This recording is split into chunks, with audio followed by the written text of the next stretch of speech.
বিশ্বৰ স্বাস্থ্যসন্মত খাদ্য তালিকাৰ শীৰ্ষত ইয়াৰ নাম তালিকাভুক্ত। ইয়াক পুষ্টিকাৰিতাৰ শক্তিৰ ভঁৰাল বুলি অভিহিত কৰা হৈছে।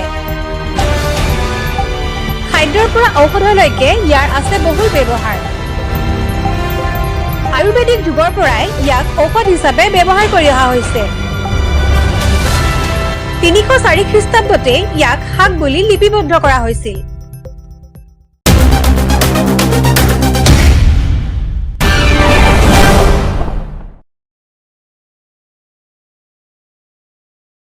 নমস্কাৰ, আজি আমি আলোচনা কৰিম আমাৰ সকলোৰে পৰিচিত কলমৰ ঔষধি গুণাগুণবোৰৰ বিষয়ে। কলম এবিধ জলজ লতা জাতীয় উদ্ভিদ। ই দুই প্ৰকাৰৰ আছে। এবিধ হৈছে চিংকুৱেট বা গ্ৰীণ ষ্টেম ৱাটাৰ স্পিনাচ। ইয়াৰ ফুলৰ ৰং বগা। আনবিধ হৈছে পেকৱাট বা হোৱাইট ষ্টেম ৱাটাৰ স্পিনাচ। ইয়াৰ ফুলৰ ৰং গুলপীয়া। কলমৰ বৈজ্ঞানিক নাম ইপমিয়া একুৱাটিকা। ইয়াৰ ইংৰাজী নামবোৰ হৈছে water spinach, river spinach, swamp cabbage ইত্যাদি। তাৰোপৰি বিভিন্ন ঠাই তথা দেশত ইয়াক বিভিন্ন নামেৰে জনা যায়। সেইবোৰ আপোনালোকৰ জ্ঞাতাৰ্থে স্ক্ৰীনত দিয়া হ'ল। ই বহুতো পুষ্টিকাৰক উপাদানেৰে পৰিপূৰ্ণ। কলমক পৃথিৱীৰ কেইবাখনো দেশত খাদ্য হিচাপে ব্যৱহাৰ কৰা হয়। আহক আমি ইয়াৰ ঔষধি গুণাগুণবোৰ সবিস্তাৰে আলোচনা কৰোঁ। গৱেষণাত প্ৰমাণ হোৱা মতে কলমৰ সেৱনে দেহত কলেষ্ট্ৰল আৰু ট্ৰাইগ্লিকচাইড হ্ৰাস কৰিব পাৰে। ইয়াত প্ৰচুৰ পৰিমাণে খাদ্যপ্ৰাণ আৰু আঁহ থাকে, যি বিভিন্ন ধৰণৰ হজম সম্বন্ধীয় সমস্যাৰ প্ৰতিকাৰৰ কাম কৰে। ইয়াৰ ৰেচক উপাদানে বদহজমী আৰু কোষ্ঠকাঠিন্যতাত উপশম দিয়ে। ইয়াৰ ৰস উতলাই খালে কোষ্ঠকাঠিন্যতা শিথিল হয়। ইয়াত থকা তৰুক্ষীৰ জাতীয় পদাৰ্থই আন্তঃতন্ত্ৰত হোৱা কৃমি সংক্ৰমণ ৰোধ কৰে। ইয়াৰ নিয়মীয়া সেৱনে মধুমেহ ৰোগৰ বিৰুদ্ধে প্ৰতিৰোধক গঢ়ি তোলাত দেহক সহায় কৰে। গৰ্ভৱতী মহিলাৰ মধুমেহ ৰোগৰ চিকিৎসাতো ইয়াক ব্যৱহাৰ কৰা হয়। 13 বিধ ভিন ভিন প্ৰতিজাৰক অৰ্থাৎ এণ্টিঅক্সিডেণ্টেৰে পৰিপূৰ্ণ কলমৰ সেৱনে দেহত প্ৰবাহিত মুক্তমূলক অৰ্থাৎ ফ্ৰী ৰেডিকেলবোৰক নাশ কৰি কৰ্কট ৰোগৰ কুগঠন প্ৰতিহত কৰে আৰু দেহৰ প্ৰয়োজনীয় কুগঠনত সহায় কৰে। ইয়াৰ সেৱনৰ দ্বাৰা colorectal cancer, stomach cancer, skin cancer, breast cancer আদি ৰোধিব পাৰি। কলমত প্ৰচুৰ পৰিমাণে কেৰটিনইড, ভিটামিন এ আৰু লুটিন নামৰ পুষ্টিকাৰক উপাদান থাকে, যিবোৰ আমাৰ চকুৰ সুস্বাস্থ্যৰ বাবে অত্যাৱশ্যকীয়। তাৰোপৰি কলমৰ সেৱনে দেহত গ্লুটেথিয়নৰ পৰিমাণ বৃদ্ধি কৰে, যি চকুত জালি পৰা অৰ্থাৎ কেটাৰেক্টৰ দৰে ৰোগ প্ৰতিহত কৰে। ইয়াত থকা বেটা কেৰটিনে চকু উজ্জ্বল কৰে আৰু দুৰ্বল দৃষ্টিশক্তি উন্নত কৰে।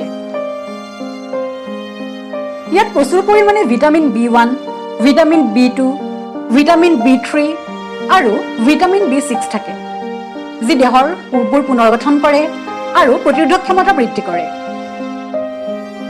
ইয়াত থকা প্ৰচুৰ পৰিমাণৰ আইৰণৰ বাবে কলমৰ সেৱনে দেহত পৰ্যাপ্ত পৰিমাণে আইৰণৰ যোগান ধৰি ৰক্তহীনতা দূৰ কৰে।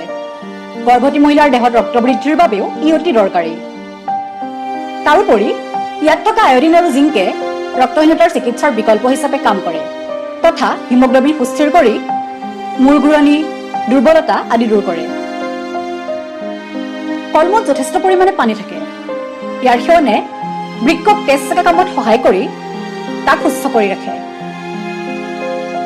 কলমৰ শাক ভাতৰ লগত সেৱন কৰিলে পাকস্থলীত হোৱা গেছ আৰু আম্লিকতাৰ সমস্যা দূৰ হয়। ফলস্বৰূপে ই আমাৰ মুখৰ ৰুচি বৃদ্ধি কৰি ভোক বঢ়োৱাত সহায় কৰে। আয়ুৰ্বেদিক চিকিৎসাত অতীজৰ পৰা কলমুক কুহুমফাৰ ৰোগ অৰ্থাৎ জণ্ডিছৰ ঔষধ হিচাপে ব্যৱহাৰ কৰি অহা হৈছে। কলমৰ ৰসে দেহৰ বিষহাৰী উৎসেচক, প্ৰতিজাৰক আৰু মুক্তমূলকৰ উপাদানবোৰ শৃংখলাবদ্ধ কৰি ঔষধ গ্ৰহণৰ পাছত হ'ব পৰা আভ্যন্তৰীণ ক্ষতিৰ পৰা যকৃতক ৰক্ষা কৰে। ইয়াত থকা প্ৰচুৰ কেলছিয়াম আৰু পটেছিয়ামৰ বাবে ইয়াৰ সেৱনে আমাৰ দেহৰ হাড়, দাঁত আৰু পেশীবোৰ শক্তিশালী কৰে। ইয়াক নিয়মীয়াকৈ সেৱন কৰি অস্টিঅপৰচিছ অৰ্থাৎ হাড় খুনখুনীয়া হোৱাৰ সম্ভাৱনা নোহোৱা কৰিব পাৰি। ইয়াত যথেষ্ট পৰিমাণে খাদ্যপ্ৰাণ আৰু খনিজ লৱণ থাকে, যাৰ বাবে ইয়াৰ সেৱনে মগজুক শক্তিশালী কৰে তথা স্মৃতিশক্তি উন্নত কৰি ডিমেনচিয়া বা আলজেইমাৰৰ দৰে ৰোগ প্ৰতিহত কৰে। ইয়াত প্ৰচুৰ পৰিমাণে পটেছিয়াম, কম পৰিমাণে ছডিয়াম আৰু সন্তুলিত পৰিমাণৰ খনিজ লৱণ থাকে, যি উচ্চ ৰক্তচাপ আৰু হাৰ্ট ষ্ট্ৰক প্ৰতিহত কৰে। ইয়াত থকা ফলেটে তেজৰ উচ্চ চাপ হ্ৰাস কৰি ৰক্তকেশিকাবোৰ শান্ত কৰে আৰু ফলস্বৰূপে গোটেই দেহৰ ৰক্ত প্ৰবাহ সুগম হয়। ইয়াত থকা ভিটামিন এ, ভিটামিন চি, বেটা কেৰটিন আদিৰ প্ৰতিচাৰকে দেহত প্ৰবাহিত হৈ থকা বিভিন্ন অপ্ৰয়োজনীয় বিষাক্ত মুক্তমূলকবোৰ শোষণ কৰি সেইবোৰ দেহৰ পৰা নিষ্কাশন কৰে। ইয়াৰ সেৱনৰ দ্বাৰা কলেষ্ট্ৰল গঠন প্ৰতিৰোধ কৰি তাৰ পৰা হ'ব পৰা বিভিন্ন হৃদৰোগ যেনে blocked arteries, heart attack, heart stroke আদি প্ৰতিহত কৰিব পাৰি। তাৰোপৰি ইয়াত থকা ফলেটে হোম'চিষ্টিন নামৰ অপকাৰী ৰাসায়নিক পদাৰ্থবিধ নাশ কৰি তাৰ পৰা হৃদযন্ত্ৰক সুৰক্ষা দিয়ে। ইয়াত প্ৰচুৰ পৰিমাণে ভিটামিন বি থাকে, যি চুলিৰ সুস্বাস্থ্যৰ বাবে অতি উত্তম। ইয়াৰ ৰস সেৱন কৰি চুলি সৰা বন্ধ কৰিব পাৰি, চুলি বৃদ্ধি কৰাব পাৰি আৰু চুলিৰ গঠন উন্নত কৰাব পাৰি। ইয়াত থকা জিংক, মিনাৰেল আৰু আয়ডিনৰ বাবে ইয়াৰ সেৱনে শিশুৰ বৃদ্ধি আৰু বিকাশত সহায় কৰে। ইয়াত প্ৰচুৰ পৰিমাণে ভিটামিন চি থাকে, যি ক্ষতিগ্ৰস্ত ছাল পুনৰ গঠন কৰিব পাৰে। ইয়াৰ সেৱন বা প্ৰলেপ প্ৰয়োগৰ দ্বাৰা বিভিন্ন ঘাঁ, দাগ তথা পতংগ দংশন আদি সহজে শুকুৱাই উপশম পাব পাৰি। কলমৰ সেৱনে দেহৰ বিষাক্ত দ্ৰব্যবোৰ নাশ কৰি ছালখন সদা যৌৱনা কৰি ৰাখে। ইয়াত থকা প্ৰচুৰ পৰিমাণৰ ভিটামিন এৰ বাবে ইয়াৰ সেৱনে ছাল সজল কৰি ৰাখে আৰু এপিডাৰ্মিছ কোষবোৰক পুষ্টিকাৰিতা যোগাই শালমইনা, ছাল সুতুৰা সুতুৰ পৰা বাৰ্ধক্যৰ চিন আদিবোৰ দূৰ কৰে।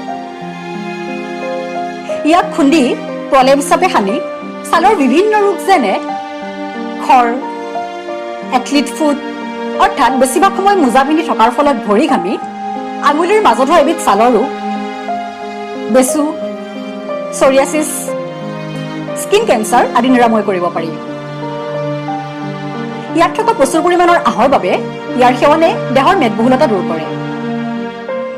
আয়ুৰ্বেদৰ মতে কলমৰ ৰস গাখীৰৰ লগত মিহলাই সেৱন কৰি শুক্ৰাণু বৃদ্ধি ঘটাব পাৰি তথা বিভিন্ন যৌন ৰোগ নিৰাময় কৰিব পাৰি। ইয়াৰ উপৰিও কলমৰ সেৱন বা প্ৰয়োগৰ দ্বাৰা দুষ্টক্ষত, ঋতুস্ৰাৱৰ সময়ত হোৱা বিষ, দাঁতৰ বিষ, এমাহ ভগা, নিদ্ৰাহীনতা, জ্বৰ, বিষক্ৰিয়াৰ ফলত হোৱা বমি আদি নিৰাময় কৰিব পাৰি। তাৰোপৰি ইয়াক বসন্ত ৰোগৰ প্ৰতিষেধক বুলিও কোৱা হয়। কলমৰ সেৱনৰ বিশেষ কোনো পাৰ্শ্বক্ৰিয়া নাই, তথাপিতো ইয়াক খোৱাৰ ক্ষেত্ৰত কিছুমান সাৱধানতা অৱলম্বন কৰাটো বাঞ্ছনীয়। কলমৌ ভালদৰে ৰান্ধিহে খাব লাগে। কেঁচা কলমৌ সেৱন কৰিলে গৰু গাহৰিৰ গাত হোৱা ফেচিলপচিছ বাস্কি নামৰ পৰজীৱী জীৱাণুবিধ মানুহৰ দেহলৈ প্ৰবাহিত হ'ব পাৰে। ইয়াৰ ফুলত বিষাক্ত দ্ৰব্য থাকিব পাৰে, যাৰ সেৱনে চিত্তবিভ্ৰম অৰ্থাৎ হেলুচিনেশ্যন কৰিব পাৰে। ই ক্ষিপ্ৰগতিত শৰ্কৰা হ্ৰাস কৰিব পাৰে। গতিকে কোনো মধুমেহ ৰোগীয়ে ইয়াক সেৱন কৰিলে নিয়মীয়াকৈ চুগাৰৰ পৰীক্ষা কৰাই থাকিব লাগে। আজিৰ খণ্ডটো কেনে পালে কমেণ্ট কৰি জনাব। আগন্তুক ভিডিঅ'ৰ বাবে চেনেলটো ছাবস্ক্ৰাইব, লাইক আৰু শ্বেয়াৰ কৰিবলৈ নাপাহৰিব। ধন্যবাদ।